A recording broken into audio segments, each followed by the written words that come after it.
that's already happening, given that US mediation is also ensuring that the Russian point of view is also incorporated. What's your assessment of US engagement, especially recently we've seen that there's a consistent engagement happening with US Secretary of State, the US Army Secretary Dan Driscoll also reaching out to the Ukrainian president. We've seen how Steve Witkoff has been making an outreach to the Kremlin.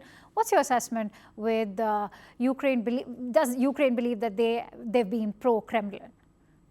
When we're talking about our relations with our strategic partner and our friend, and the United States, no doubt, remains to be our close partner, we can see that American people continue to support Ukraine, and the Congress also. I recall the famous phrase by Winston Churchill. He once said that you can always count on Americans taking the right decision, but only after they have exhausted all alternatives. So maybe President Trump is in the process of exhausting the last alternatives before taking the right decision. And I would also know that in his entourage, there are different people.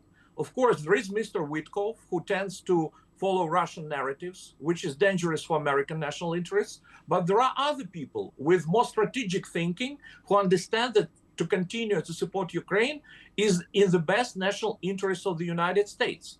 Because Russia is waging war not only against Ukraine, it's waging the war against all democratic states, against democracy.